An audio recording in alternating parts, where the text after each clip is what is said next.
तो फिल्म की शुरुआत होती है और हम एक लड़की को देखते हैं जो घर की छत के ऊपर चढ़कर सुसाइड करने की कोशिश कर रहा था।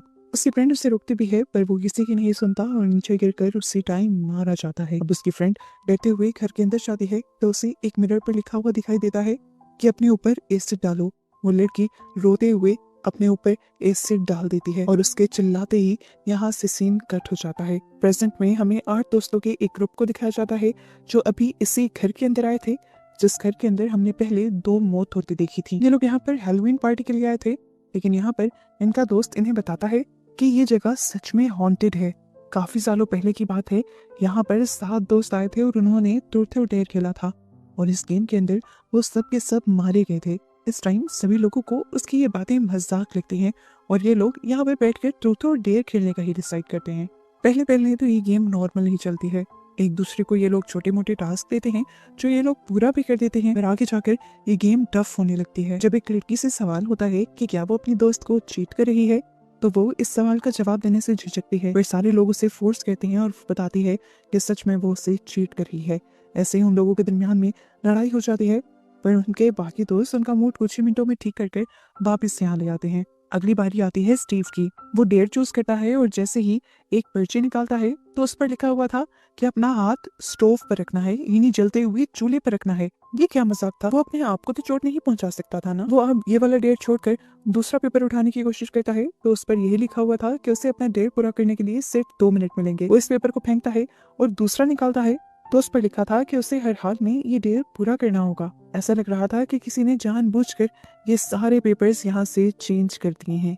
गुस्से में टाइलर सारे पेजेस यहीं पर फेंक कर किचन में चला जाता है। वो फ्रिज से ड्रिंक निकाल ही रहा था कि पीछे हमें दिखाया गया कि स्टोव खुद ब खुद ऑन हो गया और यहाँ पर एक बेबी चेयर खुद ब खुद उसके करीब आने लगी। इस सारे सीन को देखकर वो बहुत ज्यादा डर गया था। इससे पहले कि वो कुछ सोच पाता या करता, वो चेयर उसकी टांगों पर हिट कर देती है और अपने आप को बैलेंस करने के चक्कर में वो अपना हाथ जलते हुए स्टोव पर ही रख देता है। फौरन ही वो अपना हाथ उठाने की कोशिश करता है, लेकिन अब तो जैसे उस स्टोव ने ही उसके हाथ को पकड़ लिया था। जब तक उसका हाथ इतना नहीं जल जाता कि उसकी स्किन स्टोव से चिपक नहीं जाती, तब तक ना तो वो स्टोव बंद होता है और ना ही वो अपना हाथ स्टोव से उठा पाता है। टाइलर जोर जोर से चिल्लाता है। उसकी आवाज से सुनकर सारे दोस्त यहीं पर आ जाते हैं और उसकी ऐसी हालत देखकर सभी डर जाते हैं। पहले तो सबको लगा कि टाइलर अपना डेयर पूरा कर रहा है, पर टाइलर सबको बताता है कि मैंने ये जानबूझकर नहीं किया। यहाँ पर जो जो कुछ हुआ था उसने सब कुछ अपने दोस्तों को एक्सप्लेन किया था और इस तरह की डरावनी कहानी सुनकर ये सारे लोग बहुत ज्यादा डर जाते हैं। खैर, ये सब अब टाइलर को लेकर जाते हैं और उसके हाथ पर दवाई भी लगाते हैं।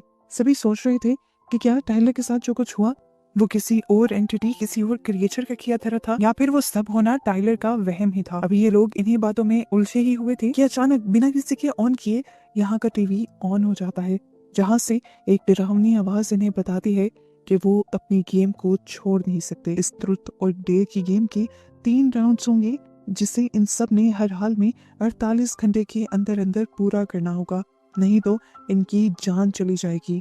अभी ये लोग इसी सब चीजों को लेकर शौक ही थे कि अचानक पीछे डाइनिंग टेबल से उड़ता हुआ एक पेपर जैसे के पाँव में आकर गिर जाता है। वो उठाकर देखती है तो उस पर लिखा था कि उसे जाकर टाइलर की जली हुई स्किन जो चूल्हे पर चिपकी हुई थी उसे खाना होगा। वो ये नहीं करना चाहती थी। ऐसा डेयर पढ़कर तो ये सब डर भी गए थे। ये लोग फौरन यहाँ से जाने का फैसला करते हैं और इसी दौरान उसके डेयर के 2 मिनट्स पूरे हो जाते हैं। टीवी पर काउंटडाउन चलने लगता है और इन लोगों के दरमियान में अफरा तफरी मच जाती है।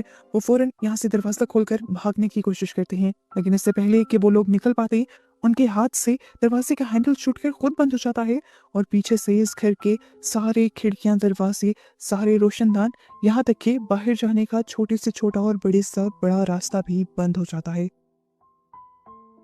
यह सब कुछ देखते हुए टाइलर समझ आता है कि यहाँ पर जो कुछ भी हो रहा है वो किसी और एंटिटी की कहने पर हो रहा है। यहाँ जरूर कोई इवल पावर है जो चाहती है कि ये लोग इस गेम को पूरा करें, नहीं तो वो इनका बहुत बुरा अंजाम करेगा। यही सोचते हुए वो जैसे से कहता है कि तुम्हें अपना डेयर पूरा करना होगा अगर तुम चाहती हो कि हम सब यहाँ पर जिंदा रहें। मुश्किल से कि सब लोग जैसे को मनाते हुए जैसे को किचन के अंदर लेकर जाते हैं तो उन सबके किचन में जाते ही स्टोव खुद ही उनकी तरफ मुड़ जाता है, जैसे स्टोव खुद भी जैसे का डेयर पूरा करने में उसकी मदद कर रहा हो। जैसी बहुत हिम्मत बांधती है और वहां से एक छोटा सा स्किन का टुकड़ा उठाकर खा लेती है। ये सब उसने बहुत मुश्किल से किया था। उन्हें लगा कि डेढ़ पूरा हो गया, लेकिन तभी यहाँ पर एक लैंडलाइन बजने लग जाती है। जैसे कि फ्रेंड जब फोन उठाती है तो फोन की दूसरी तरफ एक भयानक आवाज उसे बताती है कि जैसी को वहां पड़ी हुई सारी स्किन खानी होगी, डेढ़ तभी पूरा होगा। जैसे ही वो लड़की जेसी को ये सब बताती है तो यहाँ की लाइट्स उसी टाइम फ्लिकर करने लगती हैं। चीजें इस तरह हिलने लगती हैं जैसे यहाँ पर ज़लज़ला आ गया हो। सब लोग बहुत ज्यादा डर जाते हैं और जेसी को फोर्स करते हैं उसका डेयर कंप्लीट करने के लिए। जैसे तैसे करके जेसी वो सारी स्किन खाती है और उसके बाद फूट फूट कर रोने लग जाती है। उसके दोस्त यहाँ पर भी उसे एक सहारा देते हैं और अब ये सब लोग फैसला करते हैं कि इससे पहले इन्हें कोई दूसरा डेयर मिले इन सबको यहाँ से भाग जाना चाहिए। पर यहाँ के सभी दरवाजे खिड़कियां अभी भी बंद थे।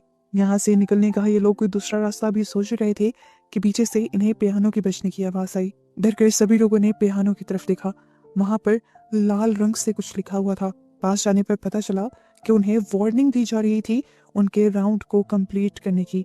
अगला डेयर यहाँ पर टाइलर के बचपन के दोस्त के लिए था। उसे बिजली की तारों को पकड़ना था। डेयर के पड़ते ही यहाँ पर दो बिजली की तारें नीचे लटकने लगती हैं, जिन्हें देखकर वो लड़का बहुत ही ज्यादा डर जाता है। यहाँ टाइलर उसे समझाता है कि तुम्हें कुछ भी करके इसे पकड़ना होगा, नहीं तो हम सब मारे जाएंगे। तुम यकीन रखो, जैसे ही तुम इन तारों को टच करोगे हम तुम्हें बचा लेंगे। जैसे ही वो लड़का डरते हुए ही से ही उन तारों को पकड़ता है तो फौरन ही टाइलर एक ब्लैंकेट लेकर उसे बचाने के लिए चला जाता है और उसे करंट से छुड़वा देता है। लेकिन वो तारें हाई वोल्टेज थी। डेयर तो पूरा हो गया था, लेकिन उस लड़की को बहुत बुरा करंट लगा था। इतना कि पहले तो वो बेहोश हो गया और फिर उसके मुंह से झाग निकलने लगा। ये सब डर गए, कहीं इनका दोस्त मर तो नहीं गया। पर किस्मत से कुछ ही देर में उस लड़के को होश आ गई। अब उसका दूसरा साथी डरा हुआ बोला, बहुत हो गया, हम और ये गेम नहीं खेलेंगे।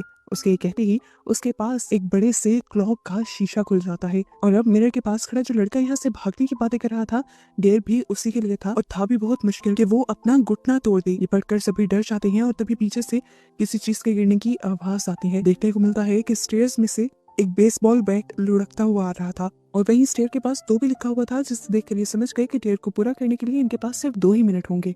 सभी बहुत ज्यादा डरे हुए थे। 1 मिनट गुजर गया था। लाइट्स यहाँ पर फ्लिकर करने लगी, जिसका मतलब था कि खतरा बढ़ने वाला है और इनका टाइम खत्म होने वाला है।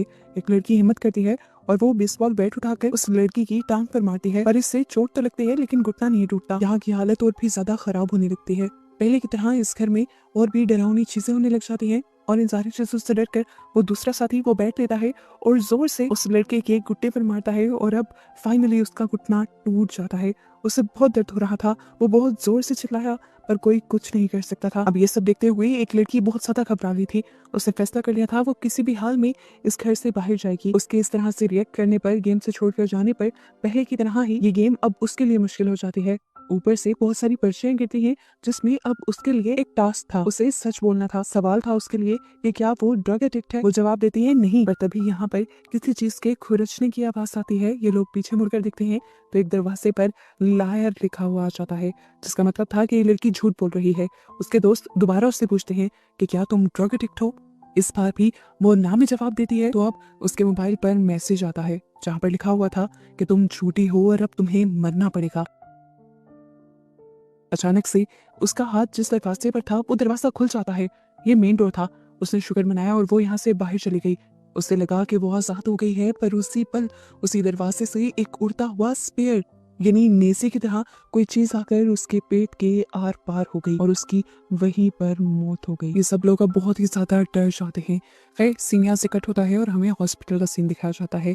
अब ये सब लोग हॉस्पिटल में थे और क्योंकि ये लोग बुरी तरह जख्मी थे और वहां पर एक लड़की मरी भी थी तो पुलिस इस सब में इन्वॉल्व हो जाती है। ये सब लोग बताने की कोशिश करते हैं कि हमने उस लड़की का मर्डर नहीं किया, वो तो हमारी ही दोस्त थी। उनके साथ जो कुछ हुआ वो सब पुलिस को बता रहे थे, लेकिन पुलिस को ऐसी बातों पर कहाँ यकीन आता है। पुलिस इन्हें ही गलत समझती है और सोचती है कि जरूर इन्हीं का ये कोई गलत प्लान होगा। यहीं पर कार्टर, वो पहला दोस्त जो इन सबको यहाँ पर लेकर आया था, एडिसन उसकी सबसे ज्यादा क्लोज थी। उसे लेकर बहुत ज्यादा उदास भी था, इसीलिए वो अपने कैमरा में उसकी रिकॉर्ड हुई वीडियोस दिख रहा था। इस टाइम वो उसके कमरे में था। वो उसके कमरे की चीजों को भी रिकॉर्ड करना चाहता था। जैसे ही अब वो अपना कैमरा उसकी बेड की तरफ घुमाता है तो अचानक उसे बेड पर खून पड़ा दिखाई देता है। वो डर जाता है। तभी उस खून से सने ब्लैंकेट के अंदर से एडिसन बाहर निकल आती है, जिसे देखकर वो डर जाता है। वो समझ गया था कि ये एडिसन का भूत है। वो कैमरे से आंखें हटाकर जब वहां पे देखता है तो वहां कोई भी नहीं था और दीवार पर हैंग लिखा हुआ आ रहा था। वो समझ गया कि जो गेम इन्होंने छोड़ दी थी उस गेम ने इनका पीछा इनकी दोस्त के मरने के बाद भी नहीं छोड़ा था। और अब ये हैंड जो लिखा हुआ आ रहा था ये असल में कार्टर के लिए एक डेयर था। अचानक से यहाँ के खिड़कियां दरवाजे बंद हो जाते हैं और कार्टर जोर जोर से दरवाजा बजाते हुए हेल्प हेल्प चिल्लाना शुरू करता है, पर ना तो कोई उसे सुन पाता और ना ही समझ पाता। अचानक से यहाँ पर फैन की जगह रस्सी लटक जाती है और एडिसन का भूत उस रस्सी को पकड़े हुए कार्टर को यहाँ बुलाने लगता है। जब वो उस रस्सी के पास नहीं जाता तो रस्सी खुद ही आगे बढ़ते हुए उसके गले के अंदर फंस जाती है और उसे यहाँ से लटका देती है। हम देखते हैं कि कार्टर का कैमरा खुद ब खुद ये सब रिकॉर्ड करने लगा था। साफ लग रहा था कि इस कैमरा के पीछे कोई है जो हमें नजर नहीं आ रहा, और वही ये वीडियो सब उसके सारे दोस्तों को भी सेंड कर देता है। जैसे ही उसके दोस्त ये वीडियो देखते हैं तो फौरन इस कमरे की तरफ भागते हैं। दरवाजा लॉक मिलने पर ये लोग बहुत ज्यादा नोक करते हैं पर दरवाजा नहीं खुलता। ये लोग दरवाजा तोड़ने की भी कोशिश करते हैं लेकिन दरवाजा तो जाकर तब टूटता है जब कार्टर की मौत हो जाती है। रूम की हालत देखकर ये सब लोग डर जाते हैं। अब इनकी नजर लैपटॉप पर पड़ती है जहाँ पर लिखा हुआ आ रहा था राउंड 2, यानी राउंड 1 इनका पूरा हो चुका था और अब राउंड 2 शुरू होने वाला था। इस सब को देखकर ये लोग डर जाते हैं। समझ तो इन्हें आ गया था कि इस गेम को किसी हाल में नहीं छोड़ सकते, इसीलिए अब एलेक्स इस घर पर और यहाँ पर रहने वालों पर रिसर्च शुरू करती है। उसे पता चलता है कि ये घर सच में हॉन्टेड है और यहाँ पर कई सालों पहले भी एक ऐसी ही गेम खेली गई थी जिस गेम के नतीजे में एक पूरा ग्रुप मारा गया था सिवाय एक लड़की के जो आज भी जिंदा थी। ये असल में फिल्म के स्टार्ट में दिखाई जाने वाली वही लड़की थी जिसने एसिड से अपने आप को जला लिया था। ये लोग उसका घर ट्रेस करते हुए उसके घर जाते हैं और इससे उस गेम के बारे में पूछते हैं। वो लड़की भी यही बताती है कि तुम इस गेम से और इस गेम के शैतान से अपना पीछा नहीं छुड़वा सकते। तुम्हें इस गेम को पूरा करने के लिए एक दूसरे का साथ देना होगा, नहीं तो तुम सब मर जाओगे। और बेहतर है कि तुम इस गेम को उसी घर के अंदर पूरा करो, तब तुम्हारे इस गेम को जीतने के और ज्यादा लोगों के जिंदा बचने के ज्यादा चांसेस होंगे। उसकी बात मानते हुए ये लोग अब उस घर में वापस आ जाते हैं और यहाँ पर सबसे पहले ल्यूक को अपना डेयर मिल जाता है। वो जो मैगजीन पढ़ा था उसमें सारी चीजें मिट जाती हैं और वहाँ पर बस एक चीज लिखी हुई आ जाती है, रॉब अ गैस स्टेशन, यानी तुम गैस स्टेशन पर जाकर डकैती करोगे। यही उसके बेड पर अचानक से गन भी आ जाती है और वो बहुत ज्यादा घबरा जाता है। वो ये काम करने के लिए अकेला जाना चाहता था और उसकी दोस्त जबरदस्ती उसके साथ गई। वो ले तो गया लेकिन रॉबरी करने से पहले उसने अपने दोस्त को कहा कि तुम यही गाड़ी में मेरा इंतजार करना। खुद वो गन लिए उस गैस स्टेशन के अंदर चला गया। अब गन दिखाते हुए वो जब यहाँ की ऑनर को ब्लैकमेल कर रहा था तो यहाँ की ऑनर डर कर उसे पैसे देने के बजाय खुद ही अपनी गन निकाल कर उसे शूट कर देती है और पहली ही गोली में वो बेचारा मारा जाता है। बाकी दोस्तों को जब ये खबर मिलती है तो सब लोग और भी ज्यादा डर जाते हैं और ये फैसला करते हैं कि अब ये लोग उसी हॉन्टेड हाउस के अंदर ही रहेंगे और वही रहकर अपने डेयर्स को पूरा करेंगे और एक दूसरे की मदद करते हुए अपने आप को बचाने की कोशिश करेंगे। घर में अब डेयर था टाइलर के लिए, उसे पॉइजन पीना था। अचानक ही वहां पर पॉइजन से भरा हुआ ग्लास भी आ जाता है और ये लोग इस पॉइजन से बचने के लिए एक छोटी सी तरकीब लगाते हैं। ये लोग टीम वर्क में काम करने का फैसला करते हैं और टाइलर की दोस्त कहती है कि ये पॉइजन हम सब शेयर करेंगे। सभी पॉइजन को पीने से पहले सोडा की कैंस पी लेते हैं जिससे इनका स्टमक बहुत ज्यादा फुल हो जाता है और उसके बाद वो पॉइजन पीते हैं और फौरन ही वॉमिट कर देते हैं जिनसे इनका डेयर भी पूरा हो जाता है और इनकी जान भी नहीं जाती। अगला डेयर अब मेडी के लिए आता है। उसे 2 दांत निकालने थे। उसके इस डेयर के मिलते ही यहाँ पर एक प्लास भी आ जाता है जिसे देखकर वो घबरा जाती है। अब जैसे पहले उसने टाइलर का साथ दिया था, इस मर्तबा टाइलर उसका साथ देने का फैसला करता है और सबसे पहले वहां से प्लास उठाकर अपना दांत निकाल देता है, जिसके बाद हिम्मत करते हुए मेडी भी अपना दांत निकाल देती है और इस तरह ये डेयर भी पूरा हो जाता है। अगला डेयर एक दूसरी लड़की को मिलता है। उसे 3 मर्तबा अपने आप को शूट करना था। यहीं पर गन भी आ जाती है। वो लड़की डरते हुए गन उठाती है लेकिन मेडी कहती है नहीं, हम इस डेयर को भी एक साथ पूरा करेंगे, एक एक करके हम लोग खुद को शूट करेंगे। सबसे पहले जिस लड़की का ये डेयर था वो ही पूरा करने की कोशिश करती है और अपने आप को शूट करती है पर गोली नहीं चलती। इस तरह दूसरी बारी पर भी दूसरा साथी गोली से बच जाता है और तीसरी बारी आ जाती है मेडी की। वो जानती थी कि पिछली 2 मरतबा गोली नहीं चली तो अब गोली चल जाएगी और वो मारी जाएगी। इससे पहले कि वो अपने आप को शूट कर देती, टाइलर उसके हाथ से गन छीन लेता है और अपनी गन पेटी पर रखकर बिना कुछ सोचे अपने आप को शूट कर देता है। गोली उसके सर के आर पार हो जाती है और वो वहीं पर मारा जाता है। अब इनके ग्रुप में एक ही लड़का रह गया था जिसे एक बहुत ही खौफनाक डेयर मिलता है कि उसे अपना एक्सीडेंट एक गाड़ी से करवाना है। डेयर को पूरा करने के लिए 2 मिनट थे और बाहर तो कोई गाड़ी भी नहीं थी।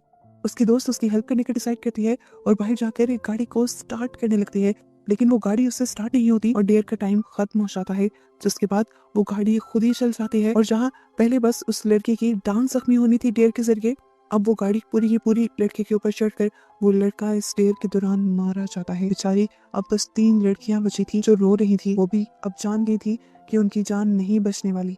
अब ये लोग रो ही रहे थे कि उनकी एक साथी के लिए भी डेयर आ गया। उसे नीचे बेसमेंट में जाकर अपने आप को जंजीरों से बांधना था। इन्हें तो अभी तक बेसमेंट का रास्ता भी नहीं पता था और टाइम इन्हें 2 ही मिनट का मिला था। 2 मिनट तो इन्हें बेसमेंट को ढूंढते हुए ही लग जाते हैं और इससे पहले कि वो लड़की अपने आप को जंजीरों से बांध पाती, डेयर का टाइम पूरा हो जाता है और उसे डेयर ना पूरे करने की सजा मिलती है। अचानक यहाँ पर बहुत सारे कॉकरोचेस आ जाते हैं जो उसके ऊपर हमला कर कर उसे मार डालते हैं। आखिर पे अब बस 2 लड़कियां रह गई थी। ये दोनों घबराई हुई थी, चाहती थी कि अब इन्हें पहले से मुश्किल डेयर मिलेगा और सच में ऐसा हुआ भी। अब की बार एलेक्स को डेयर मिला अपनी बॉडी के 7 पार्ट काटने का। ये बहुत ही भयानक डेयर था। टाइम भी कम था। उन्होंने फौरन काम करना शुरू किया।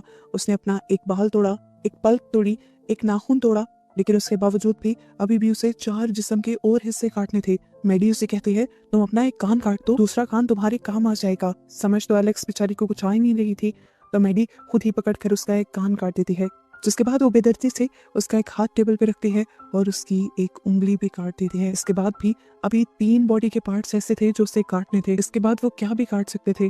यहाँ पर मैडी अपनी भी कुर्बानी देने का डिसाइड करती है और अपनी दोस्त के लिए अपनी भी एक उंगली काट देती है और एक पाँव की उंगली भी। अब बस एक आखिरी जिस्म का हिस्सा बचा था। उसके लिए मैडी को कुछ समझ नहीं आती और वो अब एलेक्स का पाँव टेबल पर रखकर बेदर्दी से काट देती है और इस तरह इनका ये डेयर पूरा हो जाता है।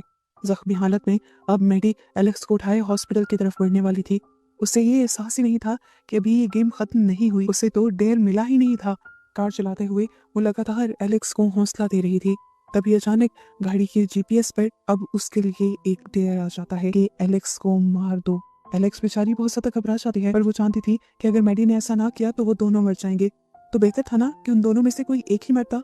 एलेक्स ने अपनी कुर्बानी देने का फैसला किया क्योंकि वो पहले ही बहुत ज्यादा दर्द में थी और इस दर्द से छुटकारा पाना चाहती थी। वो मैडी को कहती है, मैडी मुझे मार दो, पर मैडी उसकी एक नहीं सुनती। यहाँ डेयर का टाइम भी पूरा होने वाला होता है और टाइम के पूरा होने से पहले ही मैडी अपना दिमाग चलाती है और अपनी कार को यहाँ एक दरख्त के अंदर क्रैश कर देती है और स्क्रीन ब्लर हो जाती है। हमें यहाँ लगा था कि दोनों ही मर गए, पर ऐसा नहीं था। ब्लैक हुई स्क्रीन में से भी हमें एक लड़की के चिल्लाने की और तड़पने की आवाज आ रही थी, जिसका मतलब था कि गेम के एंड पर एक लड़की बच ही गई थी और वो कौन थी ये दिखाया और बताया नहीं जाता और इस तरह ये इस मूवी की एंडिंग हो जाती है।